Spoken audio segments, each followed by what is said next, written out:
Hello dear learners and dear student, welcome to this channel. मैं विमल कुमार पैगवाल आपका बहुत बहुत स्वागत करता हूं आपके इस यूट्यूब चैनल पर, जिसमें आप 30 डेज स्पोकन इंग्लिश कोर्स को देख रहे हैं। और हमने बिल्कुल ज़ीरो से, डे 1 से हम बिल्कुल ज़ीरो से इंग्लिश को सीख रहे हैं। आज हमारा डे है 27 डे में हम क्या करने वाले हैं डियर, एक तो स्पेशल चीज़ें, क्योंकि कल एक कमेंट भी आया था जिसमें EZMR के साथ आप थर्ड फॉर्म कब लगाते हैं, क्योंकि वो बहुत ज़्यादा इंपॉर्टेंट टॉपिक होता है। कई सारी चीज़ें, कई सारे जो सेगमेंट होते हैं, आपकी सिचुएशन होती हैं, आप उस लेवल से डिफाइन करते हैं, तो वो चीज़ें आपको देखनी है। दूसरी बात आपको कुछ एडवांस स्ट्रक्चर देखने हैं कि उन स्ट्रक्चर के साथ में जो आपकी प्रीवियस नॉलेज है उसका यूज कैसे करेंगे आप, तो वो आपको देखना है डे 27 में। नेक्स्ट जो कुछ डेज होंगे, जो हमारे 3 डेज बचे हैं, उसमें एक स्पेशल क्लास आपको डे 30 पर होने वाली है, जो कि फाइनल लास्ट डे होगा इस पूरी सीरीज़ का। इस पूरी सीरीज़ को आप लोगों ने काफ़ी प्यार दिया है, तो आगे हम नेक्स्ट एक सीरीज और लेके आएंगे, जो पहले ग्रामर बेस्ड जो पोर्शन है वो कवर अप कराएंगे और बाद में आपको स्पोकन की तरफ उसमें लेके जाएंगे। हम इसमें, क्योंकि कुछ बच्चे ऐसे होंगे जो अपना इंटरव्यू क्रैक करना चाहते हैं, या फिर वो किसी जॉब में पार्टिसिपेट करना चाहते हैं, इंटरव्यू के लिए सिलेक्शन लेना चाहते हैं, तो उनके लिए 2 प्रोसेस जो है इंपॉर्टेंट है, जो कि हम डे 28 और डे 29 में करने वाले हैं। पहला, ग्रुप डिस्कशन। अगर आप ग्रुप डिस्कशन के लिए क्वालिफाई हुए हैं तो कैसे आपको ग्रुप डिस्कशन करना है, कल के डे में हम देखने वाले हैं। एक आपका डे होगा जिसमें आप अपना interview, how to crack interview, उसमें कौन कौन से मेजर क्वेश्चन होते हैं, मेजर सिचुएशन होती हैं, वो भी हम डे 29 में देखने वाले हैं। आज की क्लास में हम सबसे पहले जान लेते हैं कि क्या होने वाला है और किस तरीके से आप इसका फ़ायदा अपनी स्पोकन इंग्लिश में लेंगे। तो पहले, जैसे कि आपको पता है कि पूरा PDF आपको सक्सेस पाठशाला ऐप पर मिलने वाला है, तो बिल्कुल भी मिस मत करिएगा, डिले मत करिएगा, जल्दी से सक्सेस पाठशाला ऐप डाउनलोड कर लीजिए। अगर आप एप्पल यूज़र हैं, एंड्रॉयड फ़ोन नहीं है आपके पास, एप्पल चलाते हैं, तो आप वेबसाइट पर जा सकते हैं successpathshala.com। successpathshala.com पर जा कर के आप फ्री PDF ले सकते हैं। आज हम बात करते हैं EZMR। EZMR आपने 2 जगह पढ़ा है डियर। पहला, फर्स्ट अगर आप देखते हैं, पहला जो यूजीस आपने देखा है EZMR का, वो कब देखा है? वो देखा था जब आप EZMR के साथ ING फॉर्म लगा रहे थे। ING मतलब आप EZMR लगा रहे थे, EZMR, और प्लस इसी के साथ आप एक्शन की फर्स्ट फॉर्म ING लगा रहे थे, अब ये वाला, जिसमें मैं इंग्लिश बोल रहा हूँ, आई एम स्पीकिंग इंग्लिश, क्या आप इंग्लिश बोल रहे हैं, आर यू स्पीकिंग इंग्लिश, क्या मार्केट जा रहे हैं, are you going to market, क्या आप सोच रहे हैं, आर यू थिंकिंग, क्या आप इंग्लिश पढ़ा रहे हैं, आर यू टीचिंग इंग्लिश। तो जब आप ऐसी बातें बोलते हैं तो आप EZMR के साथ ING लगाते हैं, जिसमें आप कॉन्टिन्यूस की बात करते हैं। लेकिन जब बात ऐसी आती है कि सिचुएशन जो है, कुछ हुआ है, जैसे homework is completed, the homework is completed मतलब होमवर्क पूरा हो गया है, या फिर मसाले पिस गए हैं, है ना, कोई भी काम हो गया है, जैसे लिख लिया, होमवर्क लिख लिया है, तो ऐसी चीज़ें, लिया है, खाया है, जब इतना ही सेंटेंस बोला जाए तो उसमें आप क्या करेंगे, EZMR का यूज़ करेंगे आप, और साथ ही साथ आप उसमें थर्ड फॉर्म लगाएंगे। क्लियर? क्या करेंगे? थर्ड फॉर्म लगाएंगे। आप जो भी वीडियो देखना चाहते हैं, जो भी आप लेक्चर लेना चाहते हैं, बेसिक कॉन्सेप्ट के साथ साथ एडवांस में भी आप जो कुछ भी करना चाहते हैं, उसे कमेंट बॉक्स में, आपका जो भी डाउट है कमेंट बॉक्स में लिख लीजिए, अपने दोस्तों के साथ शेयर कर दीजिए, ताकि हमें उस जो भी आपकी प्रॉब्लम है उसका पता चल जाए।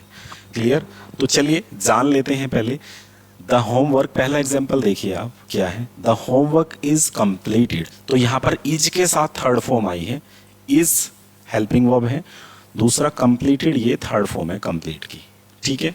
उसके बाद the cake is baked bye माई मोम, मतलब क्या बनाया गया, केक बनाया गया, केक बनाना, बेक करना, सेक के बनाया जाता है, तो इसलिए इज बेक्ड बाय माई मोम, केक मेरी माँ के द्वारा बनाया गया, ठीक है।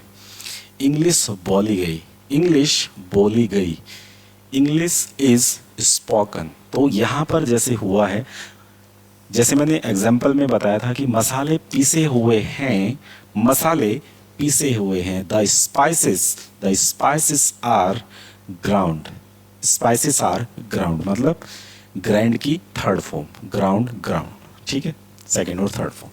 The room is cleaned every morning, मतलब क्या है, रूम क्लीन है, सफाई होती है कब, हर सुबह सफाई होती है, रूम साफ होता है हर सुबह, एवरी सुबह रूम साफ होता है, तो ये इसमें यूज करते हैं। नेक्स्ट इज एम आर के साथ ही अब हम एम के साथ देखेंगे आई एम। जैसे आपने कई बार देखा होगा जब आप पार्टी के लिए कि मैं इनवाइटेड हूँ, किसी भी चीज़ के लिए आप इनवाइटेड हैं, आप क्या करते हैं, वहाँ भी इज एम आर की जगह मतलब एम के बाद आप क्या करेंगे, एम के साथ एक्शन की थर्ड फॉर्म लाएंगे। देखिए I am invited, I am invited to the party, मतलब पार्टी के लिए मैं इनवाइटेड हूँ, मैं आमंत्रित हूँ पार्टी के लिए।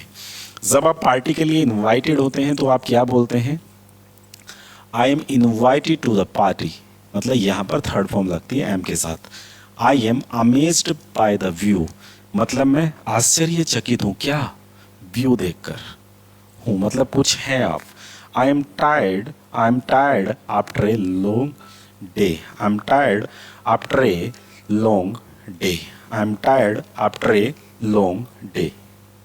जस्ट ए मिनट, हाँ जी ठीक है आज।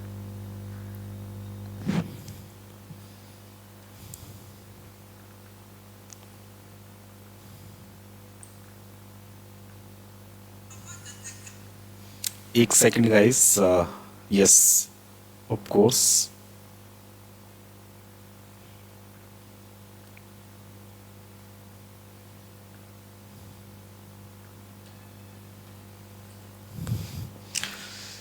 आई am invited to the party, मैं पार्टी के लिए इन्वाइटेड हूँ। I am amazed by the view, मतलब व्यू देख के मैं आश्चर्यचकित, मतलब अमेजिंग, बहुत ज़्यादा अच्छा फील हो रहा है, गदगद हो रहे हैं हम। आई am tired after a long day, पूरे दिन के बाद मैं थका हुआ हूँ, तो थका हुआ हूँ, जब आप थके हुए हैं, ठीक है, तो आप टायर्ड हैं तो आप यहाँ टायर्ड लगा रहे हैं, टायर्ड मतलब आप टायर्ड है, थके हुए हैं, सोइए। एम के बाद आपने लगाया। अब बात करते हैं आर के साथ में कैसे लगता है। सो आर के साथ में भी सिंपल सा लॉजिक है, यही लॉजिक तीनों के साथ लगना है आपका। क्या, the children are excited about the trip, मतलब एक्साइटेड हैं क्या, बच्चे एक्साइटेड हैं, मतलब बहुत ज़्यादा उत्तेजित हैं क्या, ट्रिप के लिए, बच्चे एक्साइटेड हैं। The dishes are washed after dinner, dinner के बाद बर्तन धुले हुए हैं, डिनर के बाद बर्तन धुले हुए हैं, ऐसा आप यहाँ यूज़ कर रहे हैं। अब इज एम आर के बाद थर्ड फॉर्म आपको जब भी लगानी है तो आप इस फॉर्म में लगा सकते हैं। यू आर चोशन, ये भी थर्ड फॉर्म है आपकी, you are chosen for the team, आपने टीम के लिए चूज किया, मतलब टीम के लिए चुना, चुने गए हैं आप, किसके, टीम के लिए। यू आर चोशन, आप चुने गए हैं फॉर द टीम, टीम के लिए आप चुने गए हैं, मतलब कोई चीज़ हुई है तो उस केसेस में आप इज एम आर के बाद थर्ड फॉर्म लगाते हैं। अब इसमें सेंटेंसेस जो हैं वो पहले हो सकते हैं आपके, इज एम आर के साथ आप बोल सकते हैं, ठीक है। जैसे आप बोल सकते हैं मैं इनवाइटेड हूँ तो आप बोलते हैं I am invited for the party, invited हैं आप, ठीक है। आप हो सकता है कि जैसे आप कहते हैं यहाँ पर कोई भी आप सिलेक्ट हुए हैं, I am selected for this position, I am selected, तो यहाँ पर भी क्या है, सिलेक्टेड, मतलब आप सिलेक्ट हुए हैं किसी पोजीशन के लिए।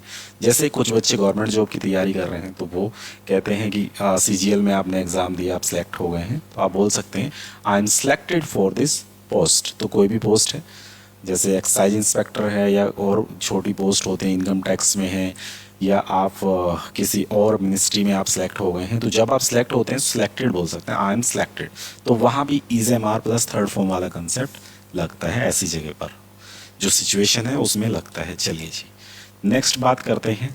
अब बात करते हैं एडवांस स्ट्रक्चर के बारे में, जो कि आपको यूज करने हैं इस वे में। अभी आपको एक फ्रेजेस दिख रहा है, इस फ्रेजेस को फ्रेजल वर्ब भी बोलते हैं, और एट ए स्पीड ऑफ, जब आप बोलते हैं कि एट ए स्पीड ऑफ, आपने कई बार सुना होगा एट ए स्पीड ऑफ, की गति से या की रफ्तार से। अब यहाँ पर है क्या डियर, पहले आपने नॉर्मल जो कॉन्सेप्ट है वो देखे हैं, आपने नॉर्मल कॉन्सेप्ट को पूरा कर लिया है। अब बात हम कर रहे हैं कुछ एडवांस फ्रेजेस की, जिस फ्रेजेस के साथ साथ आप क्या करते हैं, उन फ्रेजेस के साथ साथ आप अपनी इंग्लिश को बेहतर करते हैं। सो इसमें है एट ए स्पीड ऑफ, मतलब की रफ्तार से। अब की रफ्तार से जैसे कहते हैं भाई जहाज की रफ्तार से हो गया, गोली की रफ्तार से हो गया, कई बार बोलना होता है ना आपको, गोली की रफ्तार से, बाइक की रफ्तार से, या किसी की भी स्पीड से हो गया, तो वहाँ पर आप ये वाला स्ट्रक्चर यूज़ करेंगे। पहले subject helping verb according to tense ले लेंगे आप, is, am, are, was, were, has, have, है ना। एट ए स्पीड ऑफ, यहाँ पर वो ऑब्जेक्ट कार की स्पीड से, ठीक है। ही वॉज रनिंग, यहाँ पर हेल्पिंग वर्ब के बाद आप एक पॉइंट और जोड़ सकते हैं, ऑब्जेक्ट, है ना। यहाँ पर भी ऑब्जेक्ट आ जाएगा। यहाँ पर दो बार ऑब्जेक्ट क्यों आया है, क्योंकि देखो यहाँ पर हेल्पिंग वर्ब के बाद ऑब्जेक्ट लिया है, और यहाँ पर आपने क्या किया है, ऑब्जेक्ट के बाद नॉर्मली जैसे स्पीड ऑफ एरोप्लेन, मतलब हवाई जहाज की रफ्तार से, तो ऐसे। He was running at a speed of 4 kilometer per our, मतलब क्या, वह दौड़ रहा था। ही वॉज रनिंग, वह दौड़ रहा था at a speed of 4 kilometer per hour, 4 kilometer प्रति घंटा की स्पीड से वह दौड़ रहा था, ठीक है। वह पढ़ रहा था at a speed of computer की रफ्तार से वो पढ़ रहा था। So he was studying at a speed of computer, तो यहाँ पर आप लगा सकते हैं क्या, यहाँ सेम फ्रेजेस यूज करके, यहाँ at a speed of same रहेगा, जो कि फ्रेजेस है, यहाँ पर फ्रेजल वर्ब भी बोलते हैं, और यहाँ पर आप डियर लगा सकते हैं कंप्यूटर, क्लियर। तो ये चीज़ आप नॉर्मली यूज कर सकते हैं। अब दूसरा है सी ड्राइव्स, वह ड्राइव करती है हर कार, वह अपनी कार ड्राइव करती है at a speed of 80 kilometer per hour, वह अपनी कार ड्राइव करती है, क्योंकि यहाँ पर ड्राइव्स लगा है, तो आपने डू डज कंसेप्ट देखा होगा, तो यहाँ पर डज वाला कंसेप्ट यूज हुआ है, जिसमें क्या करते हैं, पॉजिटिव बनाते टाइम जो एक्शन है उसमें एस यस लगाते हैं। यह बात आपको पता होगी, नहीं पता है तो आप डू डज वाला वीडियो ज़रूर देखिए, रिवीजन करना भी ज़रूरी है, तभी आप अपनी इंग्लिश को बेहतर कर पाते हैं, और अपने किसी भी स्किल्स को आप डेवलप करते हैं तो आपको उसकी नॉलेज होनी चाहिए। चलिए नेक्स्ट देखते हैं। नेक्स्ट फ्रेजेस आपका जो यहाँ पर है, हेयर इज इट, बस्ट, बहुत ज़्यादा इंपॉर्टेंट है और आप यूज़ भी होता है काफ़ी। तो बस्ट क्या है जान लीजिए। बस्ट होता है bust out laughing, bust out laughing मैंने हंसना है, तो हंस पड़ना, अचानक हंस पड़ना बस्ट बोलते हैं, ठाके मार के हंसना, खिलखिलाकर हंस पड़ना, तो उसे बस्ट बोलते हैं, क्लियर। बस्ट बोलते हैं किसे, ठहाके मारकर हंसना। तो ये फुल फॉर्म जो है वो सेम ही होती है, इसकी थर्ड फॉर्म जो है वो सेम होती है, फर्स्ट सेकंड थर्ड फॉर्म बिल्कुल सेम होती है, there is no. I bust out laughing, मैं हंस पड़ा, जैसे वह हंस पड़ी, सी बस्ट आउट लाफिंग, वह हंस पड़ी, she bast out laughing. They looked at one another, वो एक दूसरे को देखा, एंड बस्ट आउट लाफिंग, और हंस पड़े, ठीक है। उन्होंने एक दूसरे को देखा और हंस पड़े, क्या बोलेंगे, दे looked at one another and bast out laughing, क्या बोलेंगे, एंड बस्ट आउट लाफिंग, वो एक दूसरे को देखा उन्होंने और वो हंस पड़े, तो यहाँ पर वो हंस पड़े सेकंड फॉर्म, ठीक है। ही बस्ट आउट लाफिंग, वो मैं हंस पड़ा, तो जब मैं हंस पड़ा तो उसके लिए बस्ट आउट लाफिंग लगा देंगे, वह हंस पड़ी, सी बस्ट आउट लाफिंग, ठीक है। ही लुक्ड मी, सी लुक्ड मी, ऐसा उसने मुझे देखा और वो हंस पड़ी, क्या बोलेंगे, he looked me and she bast out laughing, and she bast out laughing, तो ऐसा बोल सकते हैं। बस्ट आउट लाफिंग मतलब हंस पड़ना, अचानक हंस पड़ना, ढहके मार के हंसना, खिलखिलाकर हंसना, ये होता है एडवांस फ्रेजेस इसका। नेक्स्ट की बात करते हैं। नेक्स्ट है इन नो हरी। इन नो हरी का मतलब जल्दी में नहीं था, इन नो हरी मतलब जल्दी नहीं है, मुझे जल्दी नहीं, आई वॉज इन नो हरी, मैं जल्दी में नहीं था।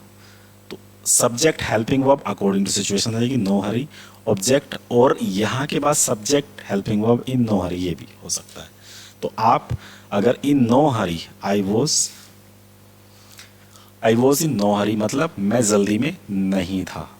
दैट डे, उस दिन मैं जल्दी में नहीं था, क्या बोलेंगे, that day I was in no hurry, I was in no hurry, in no hurry मतलब मैं उस दिन जल्दी में नहीं था।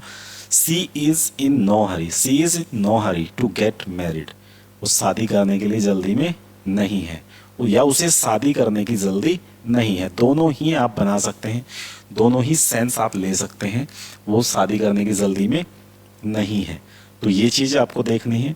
शादी करने की जल्दी में नहीं है, आपको बिल्कुल डेफिनेटली किसी चीज़ की जल्दी में आप नहीं है, जैसे किसी चीज़ की भी जल्दी में आप नहीं है, तो आप इस फ्रेजिस का यूज़ करिए। ठीक है, आई एम इन नो हरी, मैं जल्दी में नहीं हूँ। टू लर्न इंग्लिश, सीखने के लिए, मैं इंग्लिश सीखने के लिए जल्दी में नहीं हूँ, इसलिए मैं पूरा वीडियो देखूंगा। That's why I will watch full video. Clear? तो ऐसे आप सोचिए और बनाइए फ्रेजेस, और बना के कमेंट ज़रूर करना बना के। आपको ये एडवांस स्ट्रक्चर क्या समझ में आ रहे हैं, आप समझ पा रहे हैं इन चीज़ों को, और आप जो पीछे की नॉलेज है उसे क्या आप यूज करते हैं अपने उसमें, या आप कर पाते हैं उसे यूज़, तो वो भी ज़रूर बताइए। नेक्स्ट देखते हैं, बाय वे ऑफ मतलब से होकर मतलब किसी जगह से होकर आप जाते हैं, तो बाय वे ऑफ आप बोलते हैं बाय वे ऑफ, से होकर। ठीक है, बाय वे ऑफ के रास्ते या के से होकर आप बात करते हैं। She went to Japan by the way of India, by way of India मतलब सी वेंट टू, वह जापान गई भारत के रास्ते से, वह जापान गई। बाय वे ऑफ क्या, by way of. She went to Delhi by way of Meerut. ठीक है, she went to Delhi by way of Meerut, Meerut के रास्ते से वो दिल्ली गई। We went to Delhi by way of Mumbai, क्या हुआ, हम दिल्ली गए मुंबई के रास्ते। ठीक है, या रास्ते से होकर गए, तो उसमें आप बना सकते हैं। नेक्स्ट, बिट बाय बिट बहुत ज़्यादा यूज़ होता है, आप देखते होंगे ऐसा फ्रेजेस काफ़ी बार। थोड़ा थोड़ा करके मैं इंग्लिश सीख जाऊंगा। Bit by bit I will learn English, bit by bit I will learn English. तो यहाँ पर एक चीज़ कॉमन है डियर, आप ये वाला फ्रेजेस किसी के साथ भी यूज कर सकते हैं। किसी के साथ का मतलब नॉर्मल समझ जाइए, किसी के साथ भी मतलब जितने फ्रेजेस आपने पढ़े हैं, जितने आपने स्ट्रक्चर पढ़े हैं, जितने आपने टेंसेस पढ़े हैं, जितने आपने वे पढ़े हैं, how to make the sentences, so you can use this phrases in all sentences. So you should eat bit by bit, तुम्हें थोड़ा थोड़ा करके खाना चाहिए। Bit by bit I finished my work, bit by bit I finished my work. जैसे मैंने आपको बताया, थोड़ा थोड़ा करके मैं इंग्लिश सीख जाऊंगा। सो आप क्या बोलेंगे, bit by bit I will learn English. ठीक है, थोड़ा थोड़ा करके, है ना, बिट बाय बिट, थोड़ा थोड़ा करके मैं कोई भी काम कर सकता हूँ। बिट बाय बिट अपना काम पूरा कर सकता हूँ, थोड़ा थोड़ा करके मैं अपना काम पूरा कर सकता हूँ। Bit by bit I can complete my work, तो थोड़ा थोड़ा करके मैं अपना काम पूरा कर सकता हूँ, ऐसा भी बोल सकते हैं। नेक्स्ट, एट द मोस्ट आगे sentence, eight the most he will not come. ठीक है, एट द मोस्ट, देखो एट द मोस्ट अधिक से अधिक या ज़्यादा से ज़्यादा। अब ज़्यादा से ज़्यादा का मतलब यहाँ क्वांटिटी से नहीं है, ये है कभी कभी आप बोलते हैं कि ज़्यादा से ज़्यादा वो क्या कर लेगा, ज़्यादा से ज़्यादा वो क्या कर लेगा, तो उस तरीके से, है ना, ज़्यादा से ज़्यादा वो नहीं आएगा। तो यहाँ पर क्या है, at the most he will not come, eight the most he will not come, eight the most he will not complete my work, ज़्यादा से ज़्यादा वो मेरा काम पूरा नहीं करेगा। ज़्यादा से ज़्यादा वो नहीं आएगा, तो आपने बोल दिया एट द मोस्ट, ज़्यादा से ज़्यादा, अधिक से अधिक। ठीक है, अधिक से अधिक वो मेरे साथ बात नहीं करेगी, या अधिक से अधिक वो मेरे साथ बात नहीं करेगा, तो कैसे, at the most he will no talk to me, he will, she will no talk to me, he will या she will according to your thinking. ठीक है, at the most it will take 2 minute, ज़्यादा से ज़्यादा वो 2 minute लेगा। It will take 2 minute, ज़्यादा से ज़्यादा वो 2 मिनट लेगा, या ज़्यादा से ज़्यादा 2 मिनट लगेंगे। At the most it will take 2 minute. ठीक है, ऐसे आप बोल सकते हैं। नेक्स्ट सेंटेंस है नेक्स्ट वाला, तो यहाँ कोई भी सेंटेंस यूज करेंगे और head to toe, from head to toe, सिर से पांव तक या एडी से चोटी तक। ठीक है, एडी से चोटी तक मतलब कोई भी चीज एडी से चोटी तक जब बोल रहा हूँ या सिर से पांव तक, तो क्या, she was wearing blue clothes from head to toe, उसने नीचे से ऊपर तक या सर से पांव तक क्या ब्लू कपड़े पहने थे, सर से पाँव तक ब्लू कपड़े उसने पहने थे, तो ऐसा आप बोल सकते हैं। From head to toe, he was covered in mud from head to toe, वो पूरा कीचड़ से क्या था, नीचे से ऊपर तक, सर से पाँव तक, एड़ी से चोटी तक कवर्ड थी, किसमें, मड में, मतलब कीचड़ में कवर थी, कवर था, सॉरी कवर था, तो किसमें, कीचड़ में कवर था। नेक्स्ट यूज करते हैं सेंटेंस, कोई भी सेंटेंस आएगा डियर यहाँ पर, और उसके बाद मोर देन इनफ, जरूरत से ज्यादा या हद से ज्यादा। I use to study more than enough, ज्यादा से ज्यादा मैं पढ़ाई करता था या मैंने की थी पढ़ाई। आई यूज टू स्टडी मतलब करता था मैं क्या, मोर देन इनफ, ज़्यादा से ज़्यादा पढ़ाई करता था मैं। When I was in childhood, when I was in 10th class, तो आप बोल सकते हैं ऐसे, ठीक है। You should not eat more than enough, हद से ज़्यादा तुम्हें नहीं खाना चाहिए। You should not eat more than enough, you should not waste your time more than enough, हद से ज़्यादा तुम्हें टाइम अपना वेस्ट नहीं करना चाहिए। तो ऐसे आपको बोलना है, समझना है और चीज़ों को एक्सप्लोर करना है, ठीक है। पॉसिबल जो है वो डियर यहाँ देख लेते हैं। इफ पॉसिबल, अगर पॉसिबल है, यहाँ सेंटेंस ले लीजिए कोई भी आप। इफ पॉसिबल फॉरगिव मी, अगर पॉसिबल है तो मुझे माफ़ कर देना, ठीक है। फॉरगिव मी, मुझे माफ़ कर देना, अगर संभव हो तो मुझे माफ़ कर देना, हो सके तो मुझे माफ़ कर देना। If possible forgive me. Give her money if possible, उसे पैसे दे देना अगर पॉसिबल हो, ठीक है। गिव हर मनी मतलब उसे पैसे दे देना, इफ पॉसिबल अगर पॉसिबल है। तो if possible forgive me, if possible please come here, अगर पॉसिबल हो सके तो यहाँ आ जाना, come here, please come here. So ये है एडवांस फ्रेजेस जिसमें आप अपने पिछले वाले सेंटेंसेस का पूरा यूज करते हैं, और यूज करने के बाद डियर आप उस चीज़ों को जो पीछे का आपने सीखा है उसका रिमाइंड करके आप एडवांस यूज कर सकते हो। ये एडवांस स्ट्रक्चर होते हैं जिसमें हम छोटे छोटी चीज़ों को आगे ऐड करते जाते हैं। जो हमने पहले सेंटेंस देखे हैं उन सेंटेंसेस को आप यहाँ इन एडवांस फ्रेजेस को उसके सामने लगा के या स्ट्रक्चर के हिसाब से लगा के यूज करते हैं, और सामने आपको यूज करने के बाद रिजल्ट आता है, बेहतरीन लगता है। जैसे मैंने आपको बताया था, एज फार एज, जहाँ तक मैं जानता हूँ, एज फार एज जहाँ तक आई नो, जहाँ तक मैं जानता हूँ, ही विल कम हियर, वह यहाँ आएगा। तो ये क्या है, एज फार एज, ये भी इसी का पार्ट था यहाँ से एडवांस स्ट्रक्चर का। सो आपको ये लेक्चर कैसा लगा है ज़रूर बताइएगा। और जैसे कि आपको पता है कि अगर आपने सक्सेस पाठशाला ऐप डाउनलोड नहीं किया तो जल्दी से जाइए प्ले स्टोर पर और सक्सेस पाठशाला ऐप डाउनलोड कर लीजिए। आप व्हाट्सएप चैनल को भी हमारे सब्सक्राइब कर सकते हैं, व्हाट्सएप चैनल पर जाइए, सब्सक्राइब करिए उसे और मिलिए। आप यहाँ टेलीग्राम ग्रुप पर भी ज्वाइन कर सकते हैं, वहाँ डेली की पीडीएफ आपको मिल जाएंगी। और आप एप्लीकेशन से तो पीडीएफ डाउनलोड कर ही सकते हैं, एंड्रॉयड यूज़र एप्लीकेशन यूज़ करेंगे, और जो एप्पल यूज़र हैं वो वेबसाइट पर जाकर successpathshala.com पर पीडीएफ डाउनलोड कर सकते हैं। तो कल का डे जो हमारा रहेगा वो रहेगा ग्रुप डिस्कशन और इंटरव्यू क्लासेस। तो 2 डे हमारे ऐसे रहेंगे जिसमें आप इंटरव्यू क्लासेस करेंगे और साथ ही साथ आप क्या करेंगे, ग्रुप डिस्कशन के लिए पूछे जाएंगे। दोनों ही बहुत ज़्यादा इंपॉर्टेंट होते हैं। This is very very important for every candidate who want to get selected. So ज़रूर ध्यान से देखिएगा, अपना प्यार देते रहिएगा। मिलते हैं आपको नेक्स्ट लेक्चर में। Thank you so much watching this, have a good day.